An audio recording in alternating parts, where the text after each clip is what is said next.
Good evening. I know we're all excited about our speaker tonight, and we'll introduce him in just a moment, but for the moment, Rich Patterson, who's the CEO of the foundation at the Naval Postgraduate School, would like to say a few words. Rich? Thanks very much, Bob. I appreciate you giving us a moment here. As many of you know, the Naval Postgraduate School Foundation has had an event here, a golf tournament each year, which has provided some wonderful funding for a wide number of veterans causes, as well as NPS itself. And with Admiral Mullen speaking tonight, we just thought this would be a nice opportunity for us to present a token of our appreciation to the club.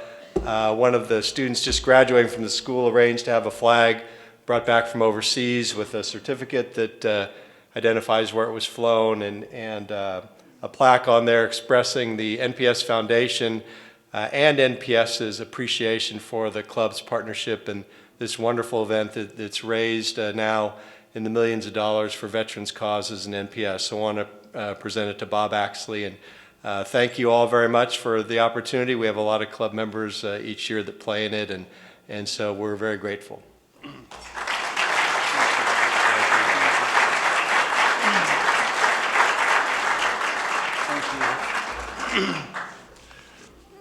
Rich, that's amazingly kind. Thank you so much. I know that all of us feel a debt of gratitude to those in the service, and we're especially appreciative of this amazing gift. Thank you. We're all very excited that Admiral Mullen is with us tonight. Admiral Mullen, as all of you know, is a four-star Navy admiral. He was the 17th chairman of the Joint Chiefs of Staff, the highest ranking military officer in the United States forces. Previously, he had served as the Navy's 28th Chief of Naval Operations from July of 2005 until September of 2007. He's only the third officer in the history of the Navy to be appointed to four different four-star positions. The other two being Commander U.S. Naval Forces and Commander Allied Joint Force Command Naples from October 2004 until May of 2005, and then as the 32nd Vice Chief of Naval Operations from August 2003 to August 2004. Prior to that, he commanded several ships at sea, including the Nuxabee, the guided missile destroyer, the USS Goldsboro, and the guided missile cruiser USS Yorktown. As a flag officer, Admiral Mullen commanded the Cruiser Destroyer Group 2, the George Washington Battle Group, and the U.S. Second Fleet NATO Strike Fleet Atlantic.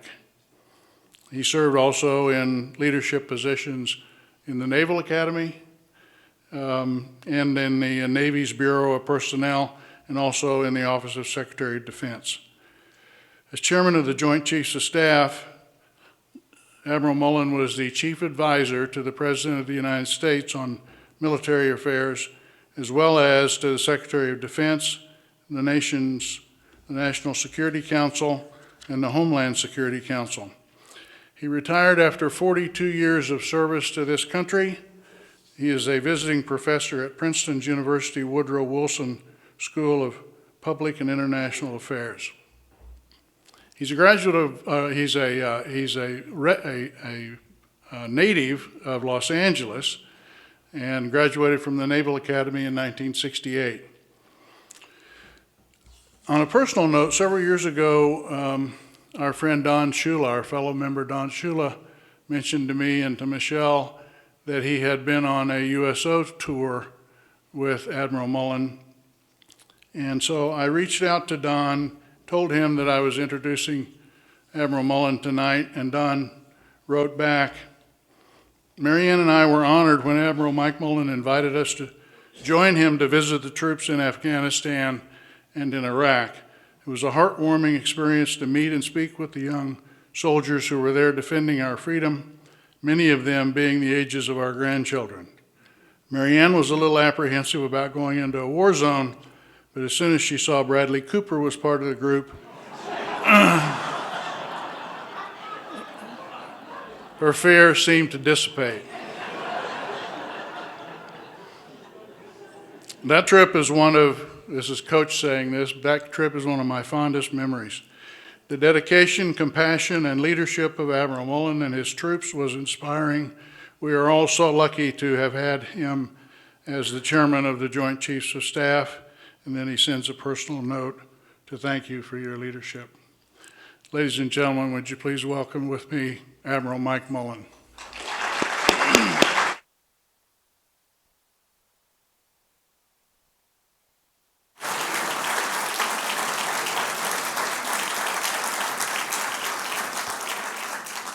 That was a pretty special trip to go in with Coach Shula and Marianne, and actually had the pleasure of seeing them here a couple times after that. Very, very special human being.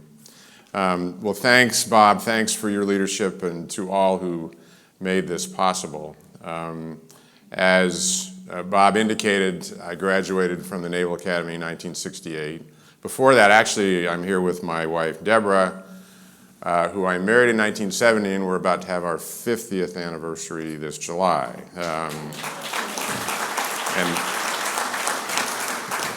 And believe me, I wouldn't be standing here without having had her by my side. In fact, she made several trips into Iraq and Afghanistan as well. But growing up, I actually grew up in the entertainment business. My dad was a public relations guy in Hollywood, and some of his clients included, McQueen when he came out, James Garner, Julie Andrews, Jane Fonda when she was young, Rod Steiger, and others. And he was a public relations guy, and the only reason I mentioned that, because before that he'd been a journalism major, but he was a message guy, and that was something I osmosed, if you will, took aboard and used throughout my life, including a great appreciation for the press and for the Fourth Estate, which was pounded into me when I was young and has stayed with me until this day. Then went to the Naval Academy, didn't have a clue, got on a plane out of LA at the end of June, landed in Baltimore, it was 95 degrees, 90% humidity, and I said, "Are you kidding me? People actually live in this kind of weather?" Met great people from all over the country, young men then. We were all men back in the 60s, and incredibly impressed with them, and they became lifelong friends. Many of them are still close friends today. And then graduated in 68, got on my first ship, which was out of Long Beach, and a year later off the coast of Vietnam. Having gone through the Philippines and in and out of Japan, first port visit was Hong Kong, and during that, just like when I went to the Naval Academy, the world opened up, the country opened up, because I met people from all over the country. When I got out to the Asia Pacific, the world opened up. And I've always had a special place in my heart for that part of the world, because I met such warm, respectful, family-oriented, values-oriented people, then and now. And it was, 68, as many of you know, was a tough year. Martin Luther King was killed in April, just before we graduated, and Bobby Kennedy got killed the night before we graduated. It was a pretty tough time. I don't have to go over that. The only reason I bring that up, as I started to grow in responsibility in the Navy, and they gave me a ton of responsibility, and I saw the world, is because what I was learning then, later on in life, had a huge impact when I got into these bigger jobs, because that time in our country was really tough, and we shouldn't forget that, even though the challenges as we go through these challenges right now. For many, many reasons, the social upheaval, the drug piece, the war in Vietnam. We in the military got blamed for that war, and that stuck with me. And when we went into Iraq in 2003, I had two immediate thoughts. One was, will the American people blame us again? And secondly, will we generate another group of homeless vets like we had in Vietnam, many of whom were sleeping outside my very nice set of quarters in Washington, D.C. The American people did not blame us for these wars, and I was very gratified by that. And yet we have generated a level of homeless vets equal to, if not exceeding, what we did back then. And then having been up and through the jobs that I got, I actually tell young ones, when they ask me how do we get ready for the future? And my only answer was take hard jobs. And if you take those hard jobs, you're going to fail. And I actually famously failed as a young lieutenant because I crashed my ship into a buoy, and that is never a good thing. And I actually have the fitness report, the evaluation outside my office, which is an F for failure, for no future, for find something else to do. But I can be pretty persistent. I liked what I was doing. I wanted to command again. And 11 years later, I went back to sea and commanded again. And I found the Navy to be a meritocracy. And Bob mentioned the USS Yorktown. That's actually where I really got to know Hank Moss, Hank and Peggy, who was literally one of my mentors. And as I got through troubled times in a couple points in my career, I always talk about, I can try to get through it, but if you don't have a mentor, somebody that's kind of figuring out you've got a way ahead here, you don't have much of a future. So, and Hank, who all of you know is very Navy-oriented, sitting next to him tonight is Mike Cairns, who's from the Air Force. Bob went to West Point, and I am wearing a purple tie. I'm a joint guy, yeah, okay? I like all the services. And part of that is, actually, I was a Navy guy through and through until I became chairman. And actually, we were 2 years into a 4-year tour, Deborah and I, and Gates calls me into his office one afternoon. And the first thing I noticed was his horse handlers were not in the office, and that was just very unusual. And I sit down across from him at the small table by his desk, and I didn't really know him that well. He'd been there 6 months, but I didn't really know him. The chiefs themselves, not the chairman or the vice chairman, they don't spend that much time with SecDef. Chairman, vice chairman, they spend their lives with SecDef and at the White House. So Gates starts to ask me this question in about 15 seconds, or starts to have a conversation with about 15 seconds in. It's like one of those slow motion movies in your head that you've seen. I can now hear him, I know where he's going, and I'm talking to myself going, I cannot believe he's going to ask me to relieve Pete Pace. And it was a great lesson in life. My first response was, I've been living with a woman for all my life, and I think I need to go talk with her to make sure it's okay. But the other thing is, I had grown up when I was a junior at the Naval Academy, second class we call him. I lived across the hall from Pete Pace, who was a senior, a first class. And my roommate had actually dated his wife before he ever met him. And I ended up introducing Pete to Lynn, who he married, and they're still married this day. And it was a lesson for me in terms of when you're in Washington, you think you know what's going on. You think your antenna's up. And here was a very dear friend who got caught in the political crossfire. This was in 06, 07, Iraq surge wasn't going well. The president didn't have the ability to deliver the nomination, if you will. Here's who I want. He wanted Pace. But Levin and McCain both opposed him. And Gates came to town not to throw gas on fires, but to put them out, as many as possible. And so in that regard, that launched us in an entirely new direction. I'm a joint guy. I got 2 ground wars and a pretty significant fight against terrorists. And a few months later, right after in October when I took over from Pete, the next day I'm in Iraq and Afghanistan on the ground because I want to find out what these young ones need, and they are dying, and they are being wounded for the rest of their lives. I knew that. I had a bunch of sailors and Marines that I knew when I was running the Navy and those other jobs. But now I was responsible for them, and I was the one that was going to sign orders to send them in and potentially die. So I wanted to know a lot more about what they were doing on the ground. And that became a tenet for me the whole time that I was there. We worked our way, obviously, through Iraq and through Afghanistan, and we're still there today, and I could talk a long time about that, including this deal, quote unquote, and whether or not it's going it's actually going to have an impact or go into effect or be done, quite frankly, because Afghanistan, needless to say, is an incredibly complex place. One of the things that I regret in all that is not taking advantage of those books that start to surface. You know, when you're in it, one of which was The Graveyard of Empires, and it is the Graveyard of Empires, and it's not as though others obviously hadn't tried, and that were also thought they were very good. So for 4 years we did that. Then I left and retired, and joined a couple boards. I was on the General Motors board for 6 years. I'm still on the Sprint board, and keeping my fingers crossed that actually gets done here.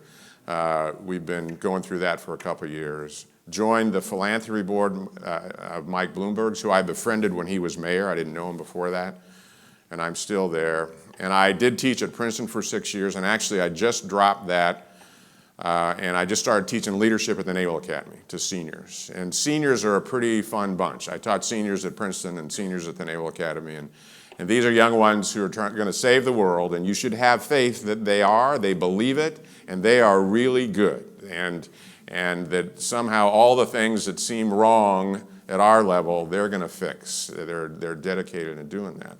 Two great institutions, one of which, obviously the Naval Academy. Not only did I go, it's where Deb and I met, and I also had 2 kids. They both went there. So outside the institutions where I grew up in LA, you know, that's the most important institution in my life. And then I've spoken a lot publicly. And when people ask me what keeps me awake at night right now, and I used to have a different batting order, and to some degree this goes back to my first trip to Hong Kong. When I first went to Hong Kong, 1969, and I grew up in Ozzie and Harriet's house, you know, in Southern California. Never roamed further than a few miles. I was there basically 17 years, and then boom, I get shot out, and the world opens up. Hong Kong was the first place in '69 I ever went to a country and understood a little bit, because it just sort of hits you in the face where you have the haves and the have-nots. Certainly, Deb and I lived in the Philippines later on. They're there as well. And I've seen them all over the world. And I'll come back to that in a second. But the things that keep me awake at night, what has moved to the top, and generally speaking, I believe this is threatening to our way of life. It's existential. They're existential things. And I think the top threat, and I used to have this at 3, but it's moved to number 1, is just the political paralysis that we're in. And I was not a Washington guy. I was counseled throughout my young career, you got to get to Washington, you have no future. I never went to Washington. And then when I did, I was a very senior guy, and then I could never get out. I was there forever.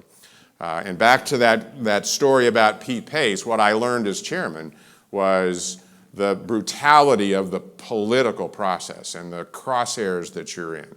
And I'm an apolitical guy with an apolitical military that we've stayed out of politics our whole life. That's how we are raised, and that's where we are. In a town that has a vortex whose centrifugal force is just increasing and increasing and increasing to pull everything into the political arena. They're literally, I don't know, 6 months ago, last summer or last fall, the Weather Service got politicized. I don't think I would have thought of that you could pull the National Weather Service, you know, into the discussion. And there are other examples like that. And what I watched in the roughly 10 years I was there was the political division just got worse and worse and worse. And it continues to get worse. And this goes when people say, and I've talked throughout the country about this, and people will say, well, what do we do about it? How long is it going to last? And my own view is I'm a big believer in our system. It is a democracy. We elect people to go do things. But until the American people, until we get to a point where it's a throw the bums out, we're going to continue some version of this. So it's not going to end this November. It's not going to end 4 years after that. We're going to keep digging. And part of the issue when I'm asked, I was sitting at a General Motors board meeting, I think it was in 2014 or 2015, and there was a pundit there, and we were starting to look at what's going to happen to the buildup in 2016. And one of the things that And again, it's back to it's back to that gate story. You think you know what's going on. And this pundit says to the board, real wages haven't gone up in the United States since 1970. And that is a quote, and that stunned me. And that goes back to Hong Kong, and that goes back to, my view is, what I grew up with was the American dream, and that is some version of either gone or disappearing for an awful lot of Americans. So it's sort of the combination of, we need the right people in Washington. And I've done corruption in a lot of countries. I don't mean I haven't participated in corruption, as far as I know, but I've dealt with corruption in a lot of countries. And it's all about the money, and I can talk about Iraq and Afghanistan and many others, and Libya, et cetera. But quite frankly, I think we are not looking hard enough at ourselves. And the money in politics is actually fueling the corruption that we have. And it's just self-generating. And it is that inside that beltway back there, it is a place unto itself that is almost completely disconnected from the people of America. And it is becoming more and more and more disconnected. So how do we fix that? And I don't have a great answer. I think part of it is, for all of us, and I actually spoke last night at a firm up at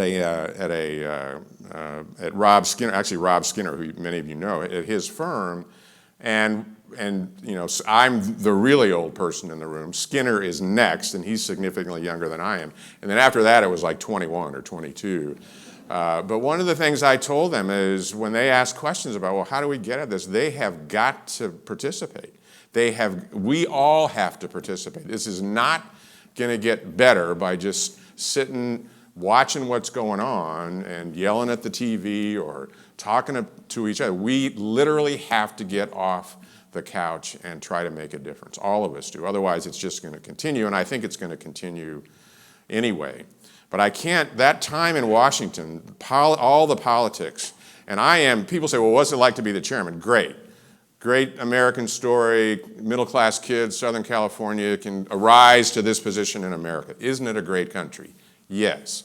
What else is it like? When you go into the Situation Room the first time with the National Security Council, it's the moon.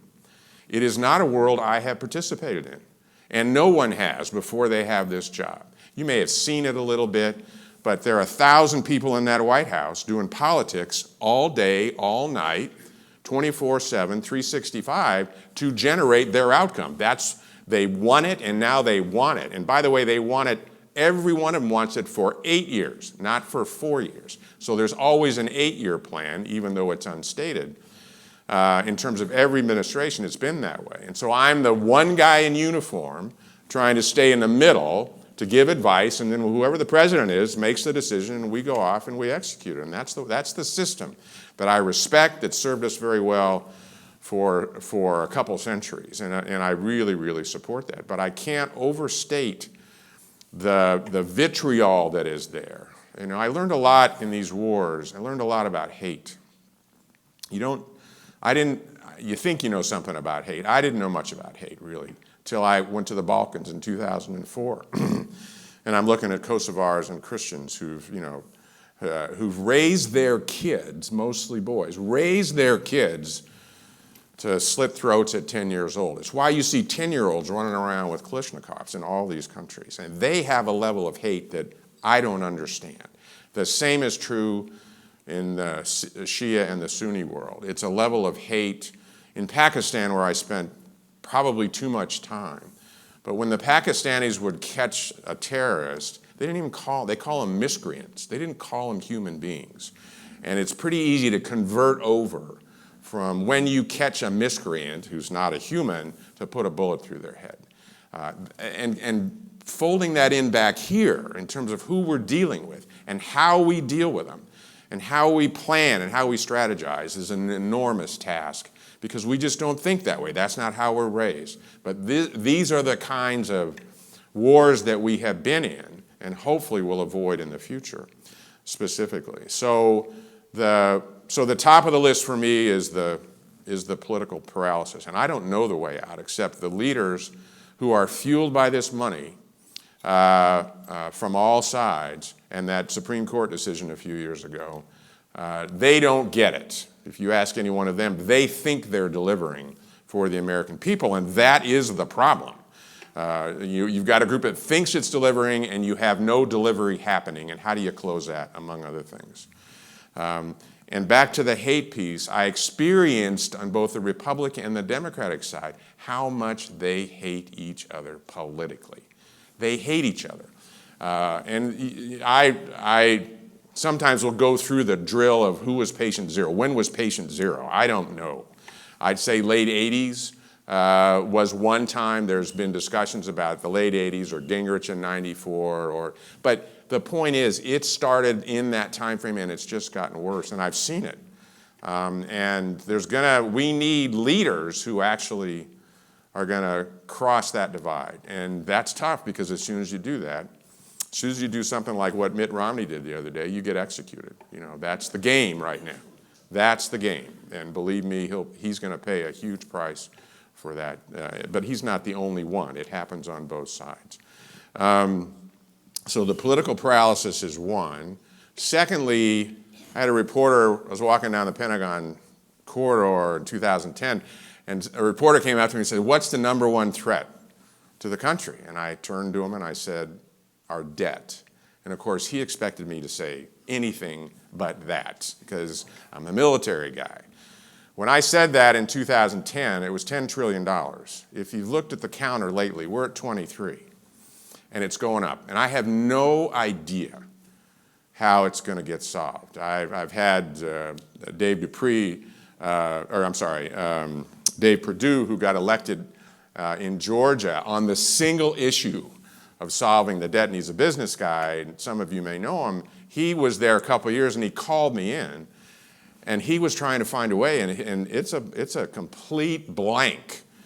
Nobody's interested. When Trump passed the tax plan, I don't know Mulvaney. I know enough about Mulvaney, who is a debt hawk. He's running OMB at the time, and he obviously knows that quote. He used to have that quote above his desk, but I called him and I said, "What's going on?" Because the tax cut's going to add, you pick the number, $2 to $3 trillion more to our debt.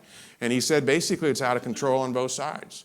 There's nothing but spenders, and there's no relief in sight. And actually, I saw today a story where Mulvaney said within the last 24 hours or so, that the Republican Party has walked away from that responsibility. So that's a little bit more of the deficit hawk in him than I've seen in the last couple of years. But I just don't know how we're going to solve it. And we're going to leave that for our kids and our grandkids. And it's absolutely huge. Now, if interest rates, I have actually seen significant writers who were debt hawks who are now easing up on that maybe at low interest rates we can do this forever. So what used to be the sort of the backstop for this has also disappeared. And then there was a quote, Mitch McConnell last year sometime said, "I never saw a politician get in any trouble for spending money." But at some point, it's going to come home to roost. So that's number two. Number three is our K through 12 education system, because I just think, you can look at the scores every year and you can take on the validity of the tests and all that, but they're not going up, they're coming down. And at some point in time, I worry about us just waking up, and we're not in second place, we're in the middle of the pack, and it's going to take us a long time. And I don't think, I get charter schools, I get private schools, but we can't scale the country through those channels, I don't believe. We've got to get our public school system right. And when people say, well, what do we need to do? First of all, I'm not really sure, except get everybody that doesn't know anything about education out of it. Let the teachers teach and then pay them, a wage that attracts the best people that we have. I taught 120 kids at Princeton for 6 years. Not a single one's going to teach. Where are they going? They're all going to, you pick the bank, or you pick the McKinsey, you pick them. That's where they're going. And these are kids that want to make a difference. So I don't know how else to get at that, but I think that's absolutely critical. If we let that go, then we're going to be, I think in the long run, we'll be a second-rate nation. The fourth is cyber, which I think is existential. Change our way of life and actually do it pretty quickly. Many of you know a lot about that. It is coming. It is fast. I've seen those attacks. I didn't know a lot about it until 2008 when the Russians hit us. And then they hit us hard in the Pentagon and basically paralyzed us.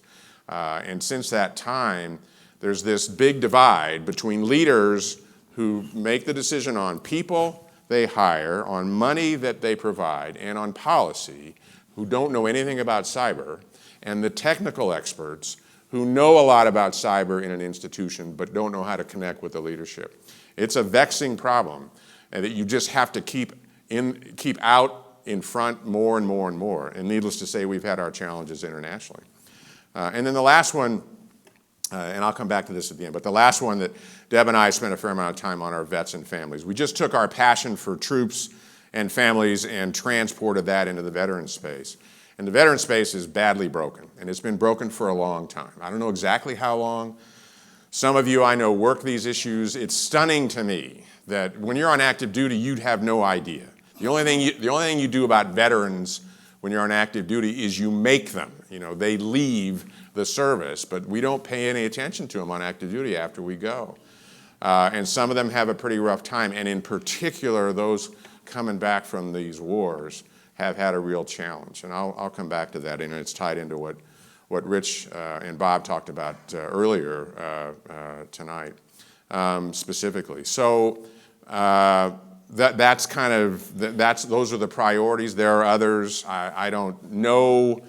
I'm not sure, you know, that there are others that are existential, and but they certainly are worrisome. And we're at a point in our country where back to real wages, back to the American dream going away, back to the inequality, income inequality, whatever you want to call it. And I'm not somebody that thinks we should be out there handing it out, but we have got to close that gap and create opportunities for people in the future.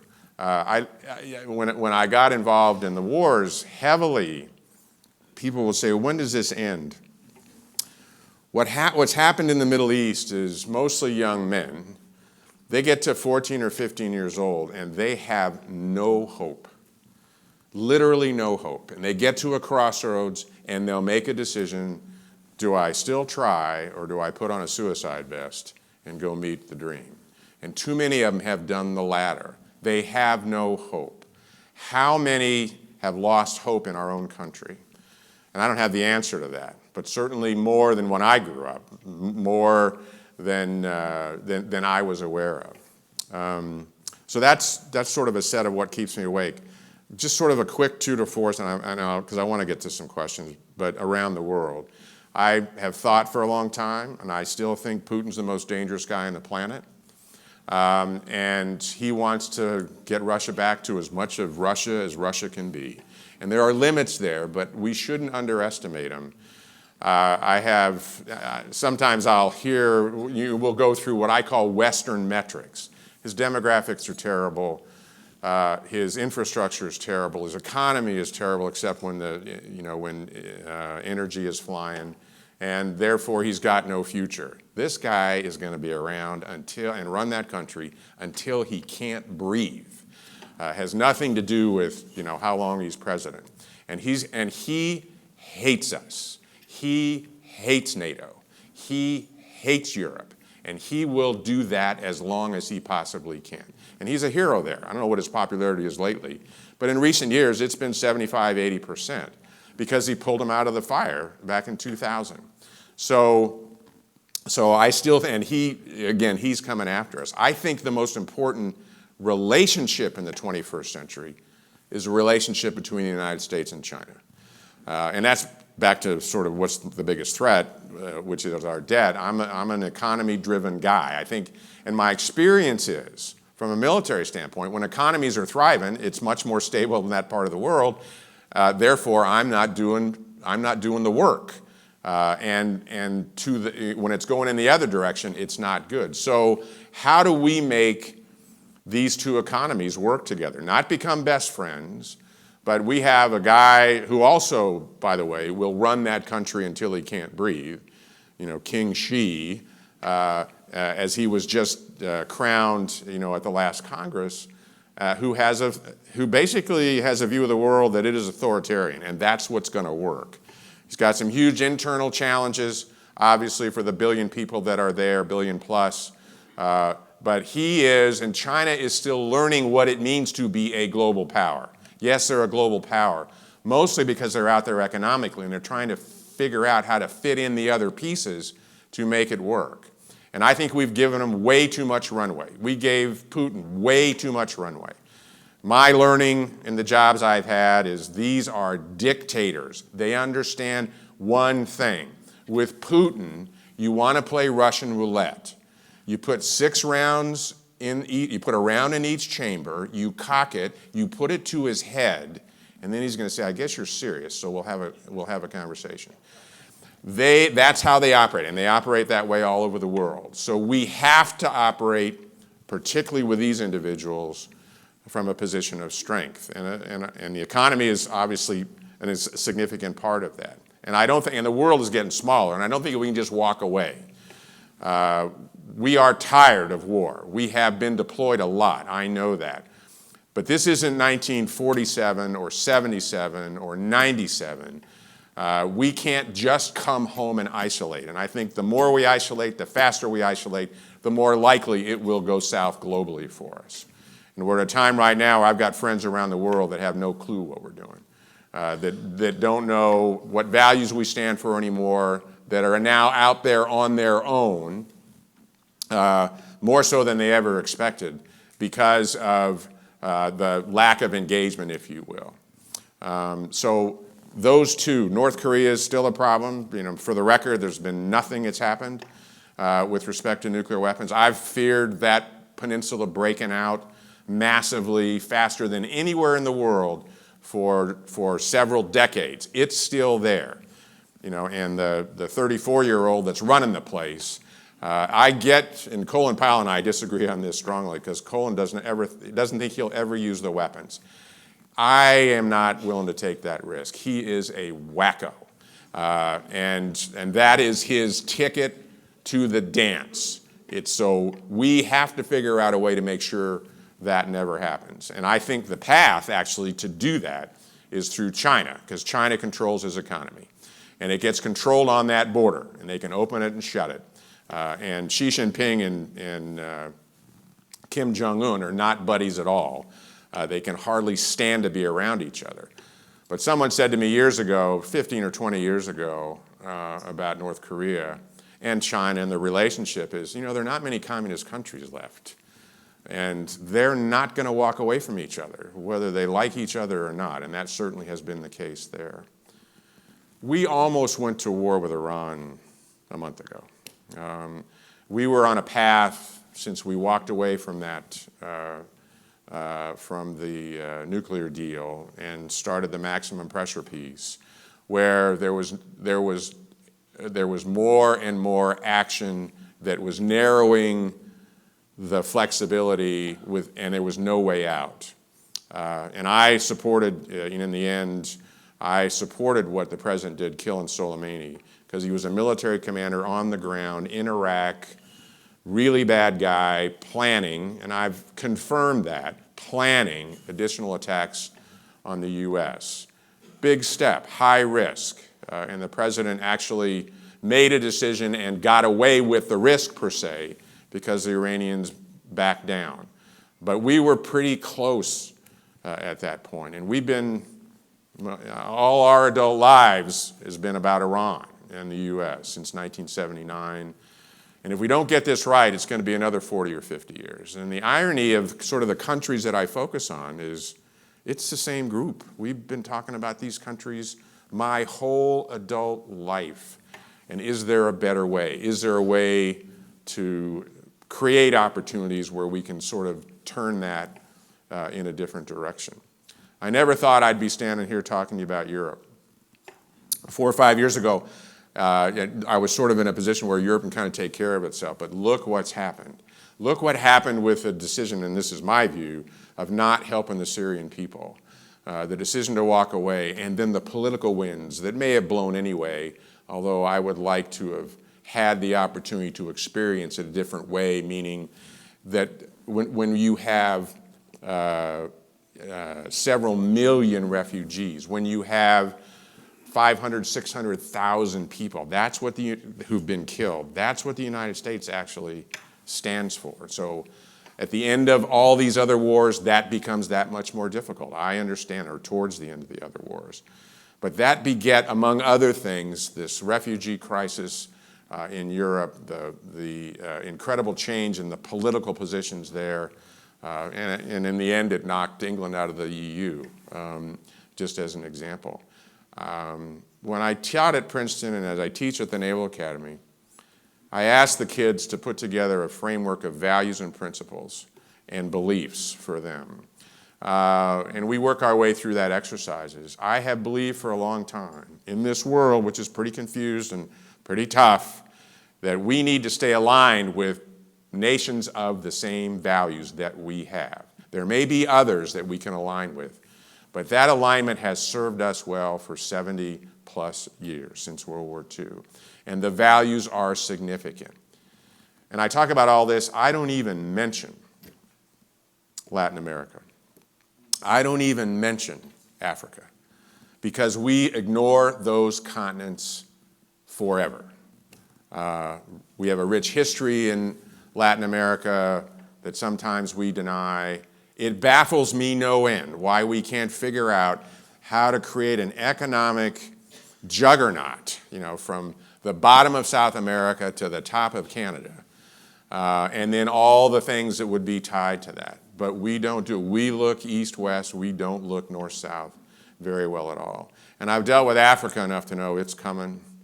It's got some real highs and some real lows, and there's a tendency in Africa for everything to go north, and then once it gets to Europe, it takes a left turn, and it comes across the Atlantic. And my view of that is, and part of this is just what I've learned my whole life, is we can deal with it there or deal with it here, because I don't think it's going away, because they still seek this country, this shining, light city on the hill, as President Reagan said many years ago. They seek who we are. They seek the freedom of what we represent. They seek the opportunity, all those things, because that's who we've been forever. So those are some thoughts. People say, usually when I get in, you got anything positive to say? I actually do. I mean, one of the things I talked about going up to see Skinner's people in the age of 21. The average age of any military unit is 21 years old. And I skewed that badly when I was certainly in recent years. And I have great faith they're going to change the world. I saw a generation over 10 years that is going to change the world. And I have great faith. And it's not just those who are in the military, but that was, and I think they will pick up where we leave off and create a better life for the country and for the world, because I've dealt with them so much. And then lastly, I'd just like to say thanks to the club. I've been, and Hank Maws led this, but I think we've had how many golf tournaments? 12? 11 or 12. It's been extraordinary. And Deb and I have done this all over the country, back to how do we take care of those who sacrifice so much? And some of them have come back in pretty bad shape. And what the club has done year after year after year is sponsored this golf tournament and done it in a way that has generated millions of dollars to really good causes, one of which Deb is on the board of TAPS. We spent a lot of time, Deb more than I, with those families who have lost someone, Gold Star families and other families who've lost individuals in accidents. And obviously, there's no greater price. And so for the club to line itself up with TAPS through the foundation, invest in this school right down the road, which has extraordinary, if you don't know them, you should know them, extraordinary young men and women from all the services, and actually a substantial number of students from all over the world. many of whom end up running the services of the countries from which they came. And in a couple of cases, they end up running the countries from which they came. So that investment is a huge investment, and the part that the club has played in that regard has just been huge. And I just hope one of Deb's and my concerns, as the wars wind down, is we have a tendency to forget. We've just been with too many families, and we looked them in the eye and we said, we'll never forget. And we should never forget those who served and sacrificed and made a difference. And at a time, and I'm actually, I worry about this, at the same time I see many of those who are supporting these kinds of efforts like the club here sustain it over a long period of time, which really makes a difference. We can't forget those who've done so much for our country and their families. Half our force is married now. In the old days, it was less than 10%. And what the families have done and supported, and the kids and what they've been through, is truly extraordinary. So I am incredibly grateful for what the club here has done, and hopefully will continue to do through the foundation in terms of supporting the men and women who make such a difference. Thanks, and with that, I'm glad to take questions.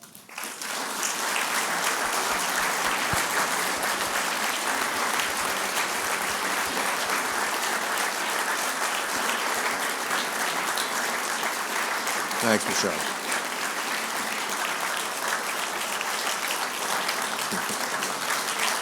Thanks, Don.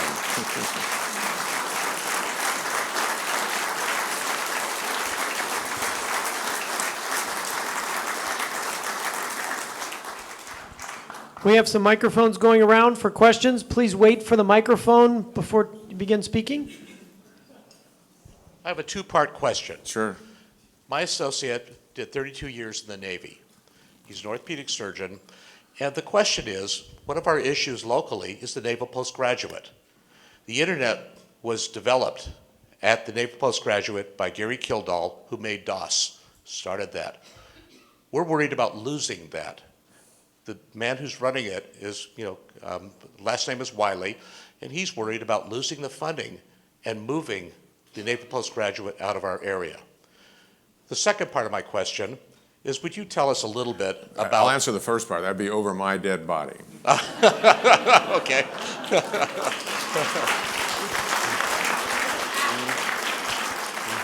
There's a lot more to that answer, but that's Okay. what I want you to take away. Maybe the second part's a little easier. Yeah. Would you tell us a little bit about the new branch of the military that has been developed? And I was thinking to myself, because my associate, being a naval guy, says, oh, maybe this should be part of the Navy because you got captains and you got all... Would you tell us about the new branch? Sure. It's not going to be part of the Navy. This is the Space Force. I don't... There are pros and cons. There are arguments on both sides of this. One of the arguments is the Air Force, during the, since the wall came down, started to look away pretty hard at our strategic forces and our space capability. And to make sure that doesn't happen, and there's some validity in that, to make sure that doesn't happen, we're going to separate it out. And the construct, as I understand it, it's just like the Navy. In other words, there's the naval forces, if you will. There's the Navy branch, there's a Marine Corps branch. That this will be the regular Air Force, that's my term, not theirs, plus the Space Force. I used to be a budget guy. When I became the chairman overnight, I was a policy guy, but I did money most of my life in Washington. I haven't seen a number on this. This is not an inexpensive undertaking, and I'm saying billions. People used to cost me, and this goes back 20 years, people used to cost me about $1 billion for every 10,000. I'm sure it's more expensive now. 65 to 70% of my budget when I was the C&O was people. It's just like any company. It's the most expensive part, the most important part of your entity, but it's a lot of money, and it's going up fast. I was very skeptical of this.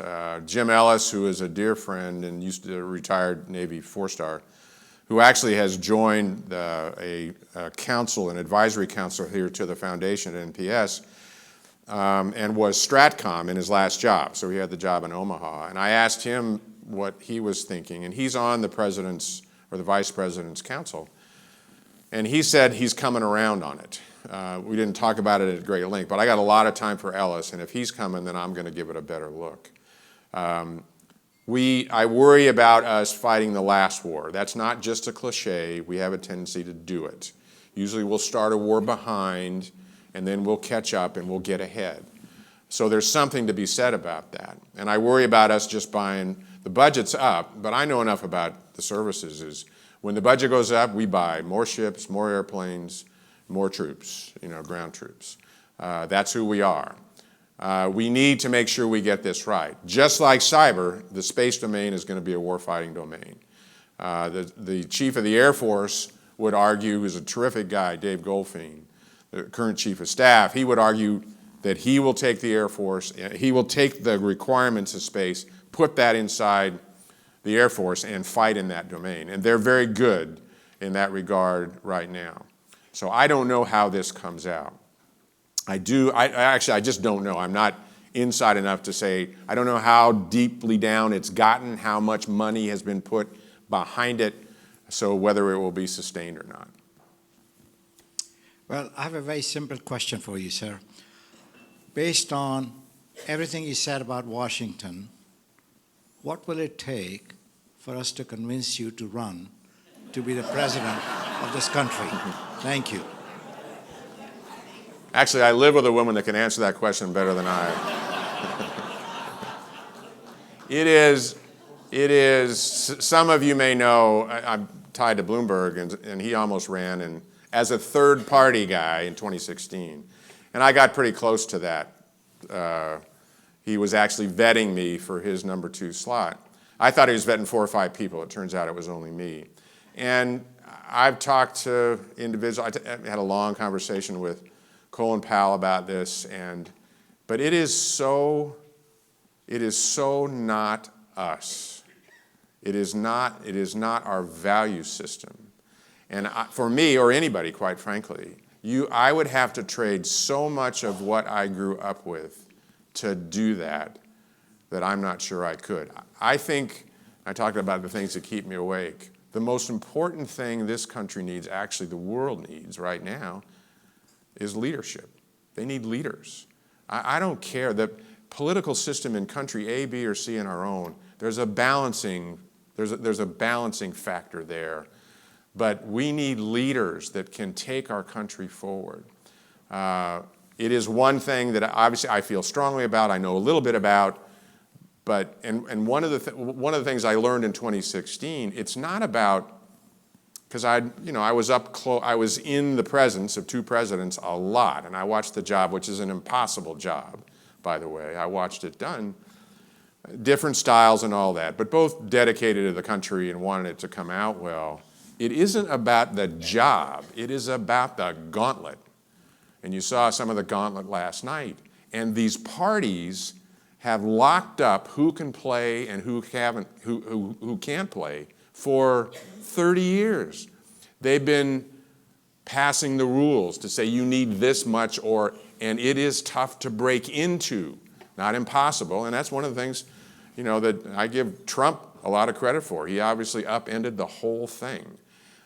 But he's only one individual. That's just one branch. The people that delivered this are still there on both sides. So that's why I don't think it's going to end anytime soon. I think we're going to keep digging for a while. But it's a question that hits me at my heart because there's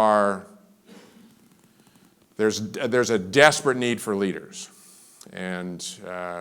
but it just doesn't align with with my values, with our values, and we've had some sleepless nights on this issue because we do think the country's in trouble. Yeah.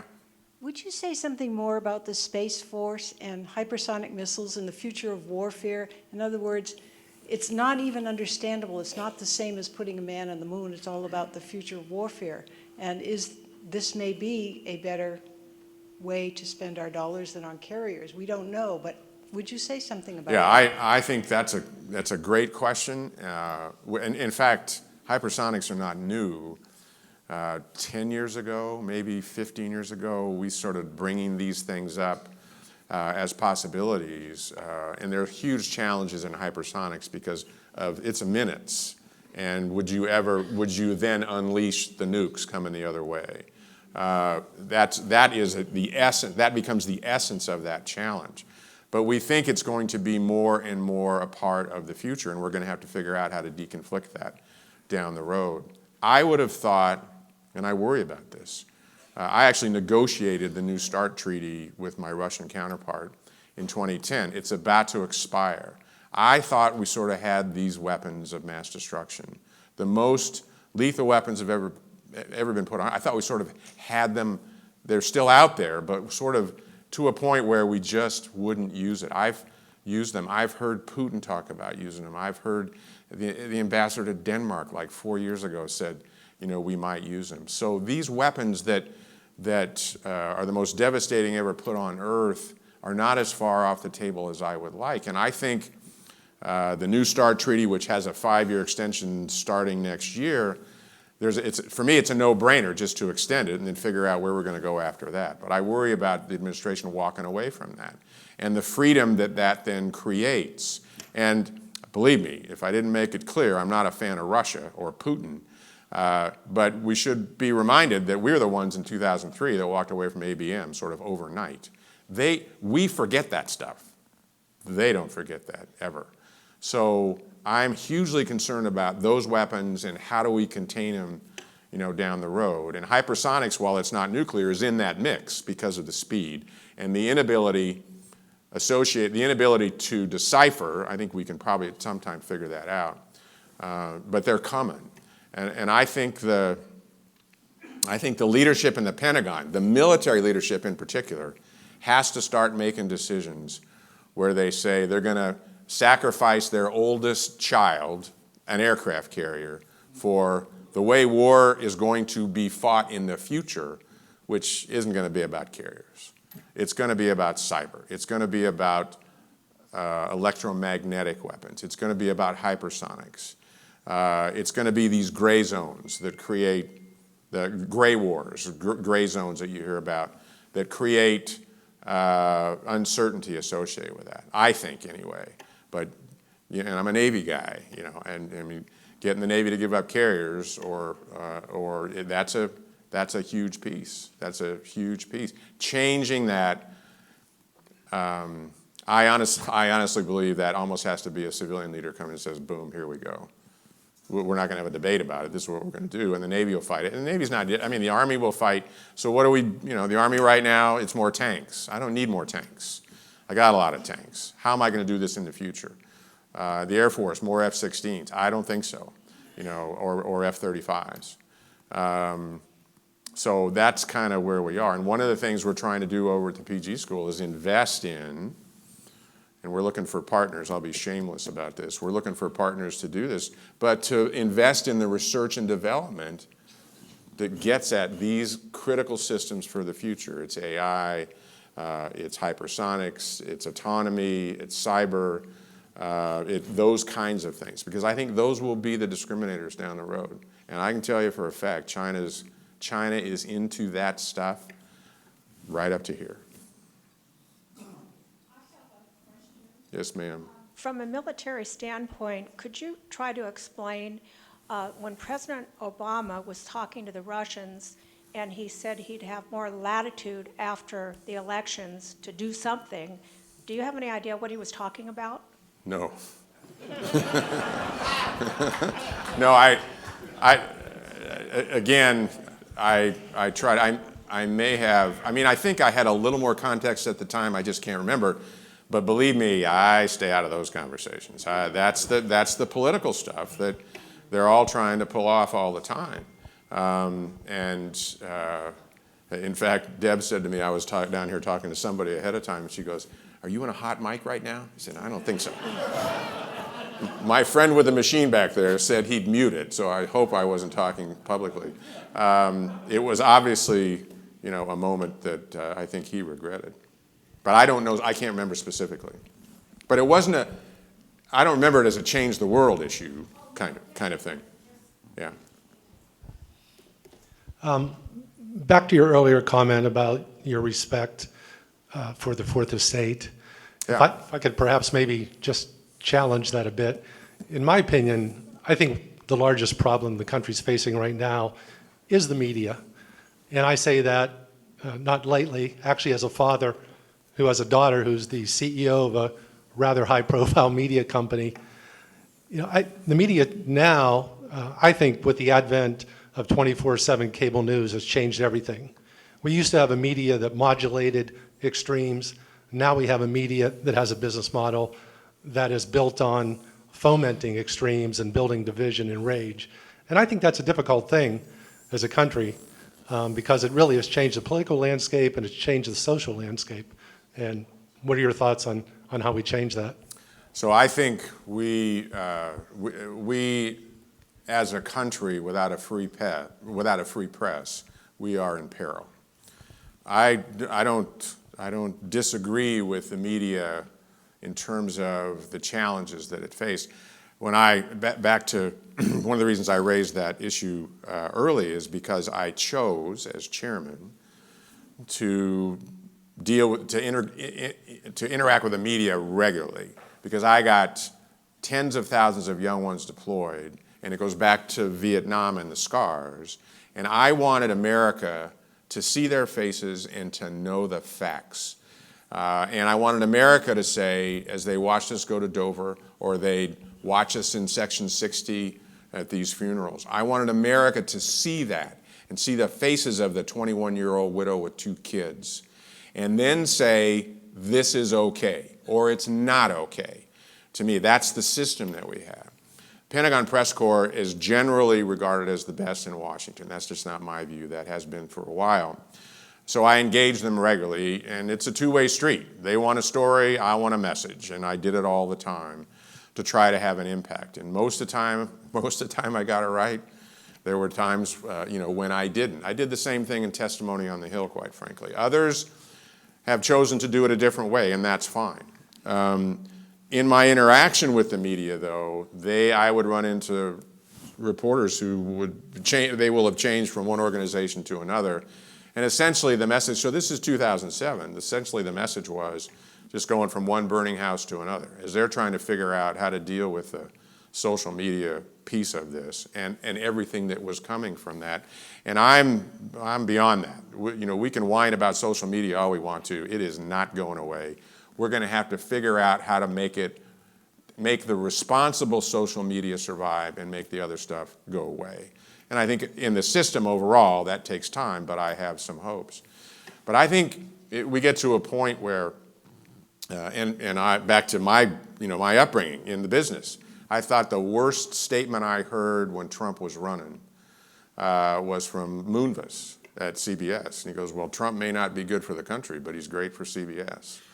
And I see that run throughout the media. Their businesses, I understand a bottom line, they have to produce that as well. And so how to come to grips with that? When I talk to these young kids, like I did last night or in school, where are you going to get your facts? Where do you get them? How do you get them?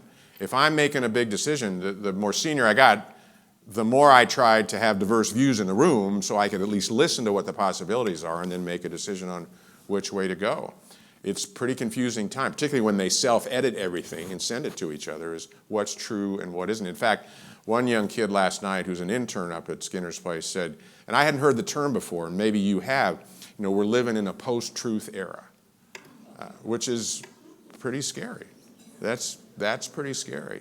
So believe me, I think they have plenty of work to do, and I think we should be hard on them. But to just point the blame at them, again, I've been in D.C., and I got a lot of time to talk about, the leaders there who continue to lead this and feed it as well. And so I just don't think it's one aspect of who we are as a country. But I'm hard-pressed to see us as a free country without a free press.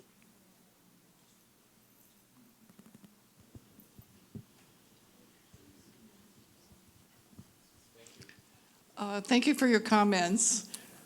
Do you think that the relationship, the respectful relationship between Ronald Reagan and Tip O'Neill can ever be retrieved? I don't know who they are right now. I mean, I know who they were, and that's the example. In the current environment, it's back to, one thought I have is back to patient zero. When did it happen? But in the early 90s, those who got elected stopped bringing their families to town. They were not living out in town. They're sleeping in their offices. They don't know each other. When Gingrich came in, there's an offsite for the new congressmen and their families when they show up. And Gingrich was the first one that said, you go your way, we'll go our way. Up to that point, it had been joined. So they don't know each other. They're not living with each other. They're not coaching kids in church, going to schools like they used to. So that's the social fabric of Washington is completely gone. And it is now restructured around these two views, if you will. And everything is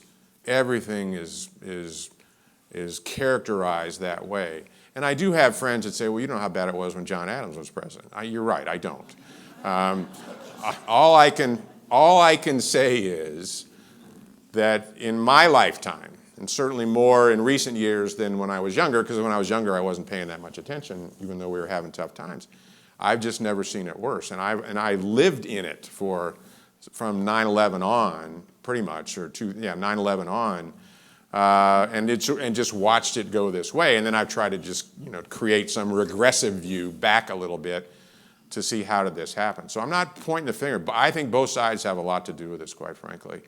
And to me, I worry back to the corruption piece. To me, Washington, it's all about power. It's who's in power, how can I keep it, and I can't tell you the number of young congressmen and women that I've talked to. They get elected Friday, Monday, they show up, they start dialing for dollars on Monday morning because the election 2 years down the road has just started. So how do we do that? Those are the characteristics and aspects of what I lived, in that town for some time, as well as the disconnect of the town from the American people. Thank you again for coming tonight and for sharing your experience. I was a bit surprised to hear you say that you ranked Putin as the most dangerous man in the world ahead of Chairman Xi. And because given the nature of the Chinese threat to American intellectual property, the economic threat, and I'm wondering would you consider China a competitor, an adversary, or an enemy? It's a pretty thin line between the two. I've considered China an adversary, and if we talked about it enough, you could push me to say enemy, quite frankly. I'd say adversary just sort of gracefully at this point, meaning I am hugely concerned about what he's up to, and including all of that, including the IP theft. And I was on the board of GM. GM's been making cars and making money in China for 25 years. And this is just an open question for businesses. Joe Dunford, the most recent chairman, in Halifax about a year ago said, which at a security conference, this is, what is it about the fact that we've got companies in the U.S. that won't deal with the U.S. government, but they'll deal with the Chinese government? What's going on there? And my experience in China, which goes back, the early 80s, operating a lot in that part of the world. I mentioned we lived in the Philippines. There are others who know that area as well. My experience is they will suck you dry, and then they will can you. They will copy you, and then they will kick you out. And so, I get the business side. It's a big, big customer base. I understand all that. But by and large, this is not a group of good people who have our interests in mind. How can we coexist in a constructive way without getting into conflict? I think long term, it is, as I said, it's China. Short term, Putin is a murdering KGB thug. We've watched him kill people in public in London. literally. Now, China's lost a few of its own, and I would be the last to say that they don't value their people, particularly when they've got 1.3 billion or whatever it is. And he's got some huge challenges. But I just don't see him. I see him going in the other direction, meaning getting more authoritarian and more authoritarian. I mean, I mentioned I'm with Sprint. I'll use Huawei. I spent a lot of time on Huawei. We got to Huawei too late, period. They've virtually taken over the world from a telecom standpoint. Cheap, really good technology, subsidized by the government. And we just woke up. And what are we going to do? And the UK just said, no, we can live with it. They can't live with it. My view is they can't. It's really dangerous. And what the president's trying to do with them and get them out of this country is exactly right. And every time you see the chairman say or is supposed to say, we don't do that, just don't believe a word of what I've seen what they can do. And it is a dangerous threat as an example. But that's just one. So how do we figure out that relationship? But as an individual, I think Putin's the most dangerous guy around. And the other thing he's got that she has, but I don't think is a threat, is Putin has those nuclear weapons.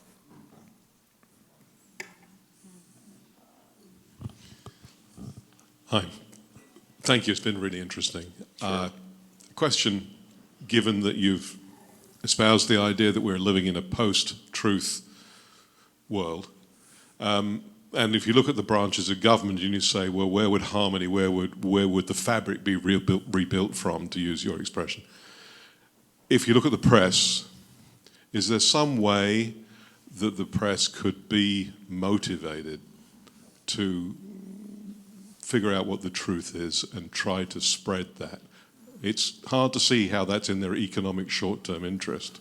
Yeah. But can you address that? No, I mean, that you've described the problem, because it is about, as it was when I was a kid, it's about selling newspapers, except the current version of it. I think we have to constantly call out those that are spewing, untruths. And I didn't mean to say we're living in a post-truth era. I heard this 21-year-old say that last night. It's the first time I've heard the phrase. But getting to the truth and understanding what facts are seems to be more challenging than it's ever been. I think one way we get at this, one of the things I worry about right now are institutions that we have in Washington under huge attack. FBI, Intel, State Department, not the Pentagon yet. And that however long the president is president, 4 years or 8 years, we're going to have to figure out how to rebuild those institutions, because they're going to be very badly crushed. And we don't have a playbook that says, okay, here's how you rebuild institutions. In fact, this is 3 years ago, I mentioned this to a reporter that I've got a lot of time for, and he said, no, we've done it before. I said, what, you guys? And I said, what do you mean? Vietnam. And that's true, because we were pretty broken after Vietnam in the military, but it took us decades.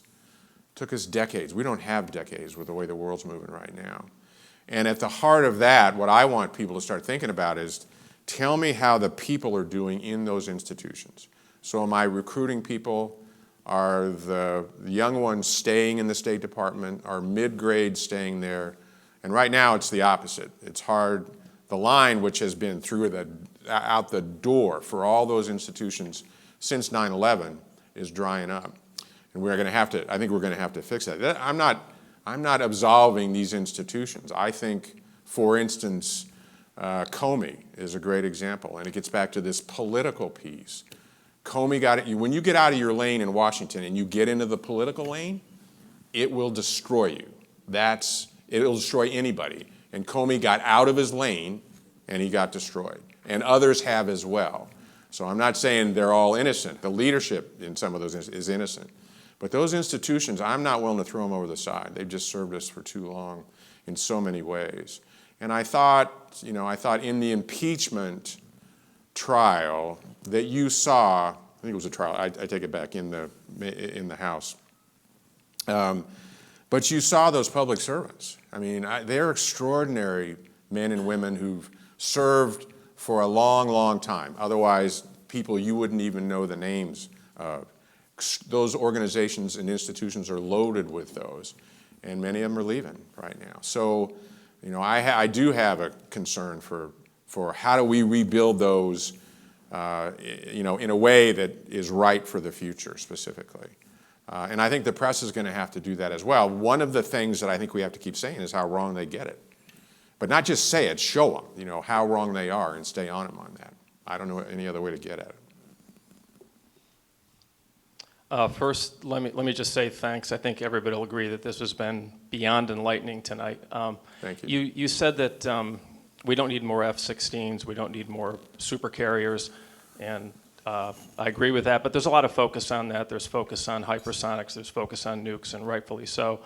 But the quagmires that we've gotten involved in have all been essentially guerrilla affairs. And I'm not a military historian, but kind of looking back to Napoleon in Spain, I don't think there's a major power that's won a guerrilla war except maybe Germany and Greece in the Second World War, and they probably did something a liberal democracy would never do, which is just shoot anybody that look crossways at them. How do we project power where it needs to be projected when we get into situations or we look at situations that are essentially seem to have been historically unwinnable wars for major powers? So, I mean, you hit a lot. There's a lot of things that go off in my head when you ask that question. One of the things that I wish I had done when I was on active duty that I didn't have time to do was read more. So when I retired, I read a terrific book called Savage Wars of Peace, which was about the Algerian War from 54 to 62. And what I learned in that was stunning. And I could find all the characters in my current war in there. They were French, you know, they were Algerian, but they were there. So we're not very good at learning from the past, is one thing. 2, we don't do history very well. 3, we don't do culture. And I'm critical of America in that regard. At the same time, I understand why, because we look forward. We're going there.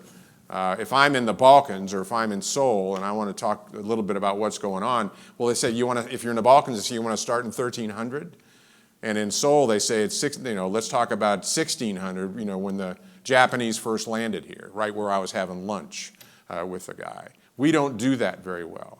We also don't take very much time to reflect on what we're doing. So I learned a lot in that, but I'll tell you the major lesson, and this was for me. And remember, I'm a budget guy, so I understand this. And when budgets go up, everybody wants to get bigger. So the Army wants to get bigger. They started at 480, this is active duty, 485,000. In the war, we got it up to close to 580 or 585. It's back down to 450 or something like that. Here's what I would do to make sure we tried to get it right, which we haven't done, which would I believe, get the American people in. So I would take the Army. I don't believe, Bob Gates famously said at one point, the next president, the next SecDef would be crazy to put 100,000 people somewhere. I understand that. I get that. The only thing that sort of gives me pause is we're batting 000 since 1983, predicting where we'd get into conflict. We haven't gotten one right. So that uncertainty that's out there in the world that we're in, you better be pretty careful about what you say and what you say you're going to do and what you're not going to do. So I would take the Army from 450 down to 350. So I could actually, the next time we're going to go to war, now all my Army buddies hate me for saying this, the next time we go to war, I could actually put 100,000 somewhere. Wars also seem to last a lot longer than we think. Obviously, it's been decades as opposed to 3 or 6 months. The deployments, and the Army isn't a deploying force historically, they are now. The deployments are a year long, 12 months. We were doing 15-month deployments in Iraq and Afghanistan for the Army, and we've cut that back. So they're going to deploy so I could put 100,000 somewhere, but I wouldn't have an Army big enough to relieve them a year later. So what would I need to do? I'd need to draft 500,000 kids, 18 years, to come in to fight that war. And if the president wants to go to war, I want that to be a requirement. And then I want that conversation to happen at every dinner table in any family that's got an 18-year-old son or daughter. And then I want them to either believe we should go to war or not and take that up the chain through their political representation and have that raging debate in this country, which we didn't do in Iraq and we didn't get it right, and we sure as hell didn't do it in Vietnam. So that's a learning for me. I'm looking for a way to have that debate. If there's another way to do it, I'm okay with it. That's one that gets to the dinner table for me. And I've just seen too many young men and women die and too many wounded for the rest of their lives. So when presidents say this is the most serious decision they make, believe me, they know that, they believe it. It has always been, and it will always be so. So that is a major learning for me. There are issues associated with that. There are readiness issues. What I worry about with our volunteer force, it's the best we've ever been. I was in when it was, in the draft, when we shifted through that during the Vietnam War. Hands down, the best force we've ever had. And we pay them pretty well, but quite frankly, we come from fewer and fewer places. We're about 0.5% of the nation. Families don't know us, the country doesn't know us, and there is this underlying piece, if you will, that sort of says, not unlike the French Foreign Legion, we'll pay you pretty well, just go off and fight our dirty little wars and let us get on with our lives. The next time we go to war, I want 300 million Americans on board or we don't go.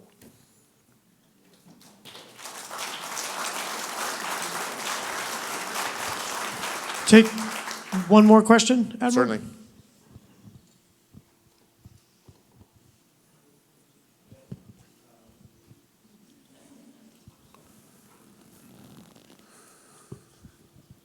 Since you indicated many times about the importance between U.S. and China, I'm curious to see what, if you were to have a crystal ball, what are the three scenarios you can paint it 5 years from today, the relationship between U.S. and China, and what are the catalysts on the worst case and best case, and what we as a country should do to make it better? Those are the questions. How many questions was that? 3 scenarios. I guess on the optimistic side, we've gotten to a point where we have figured out, and this is a leadership issue, how we're going to constructively work together. Long-standing principle for the Chinese is to have us leave Westpac, sort of, draw a line down the middle of the Pacific and let them run that part of the world, and we'll run, we'll take this side. We're not going to do that. But I think, could we figure out a way to not threaten them and do it in a way, and the Chinese, my Chinese friends say, when Obama pivoted to China, they didn't see any big change. Quite frankly, the forces were still out there. We're now adding more forces literally now. And I know we say we're not containing them, but when they look up from Beijing, they just see more things around them. I don't know what the definition of containment is, but it looks like containment to them. And I think we keep fooling ourselves if we think they don't think that way. So is there a way to work constructively? Second option would be, is there a way to in a positive way? Second option would be to be able to sort of work together, not as friends and not as enemies. And then the third would be essentially if we're sworn enemies. I think it's probably 5 years from now more likely we're in the middle, if you will. Hopefully, I don't see us becoming great friends, and I don't think anybody wants to go to war. I I've looked at war games in the Pentagon out 2035, 2040 with things that they're developing and things that we're developing. And we're in their space, we're out in their part of the world, and it's somewhat of a match, quite frankly. So that's just part of the imperative to say we can't afford to go to war, from my perspective, and all that happens. Part of that is controlling the idiot in North Korea as well, which China has to do. I've been on both sides of this because China used to say, U.S., you do it. China's got to do that. So 5 years from now, I would say probably in the middle. That sort of fits Washington theory. Give me three options, throw one out on the top, one out on the bottom. And it's the only one you got left, the one in the middle. I would say, and I think it was Macmillan in the UK who said many years ago, when asked when he had finished his prime ministership, what didn't you expect? And his answer was pretty simple. It was events. And actually, and I was fairly significantly involved in the in the H1N1 pandemic. And when I think about events and where is this coronavirus going, and I don't know a lot about it actually, but I do know pandemics can multiply in a way that none of us can really understand. And one of the areas that we have to pay a lot more attention to in the world is bio in the future. We've ignored that forever in our country in terms of it being weaponized. And then the scale of something like that potentially could certainly derail any relationship that we have with China at all. With that, thanks for your patience.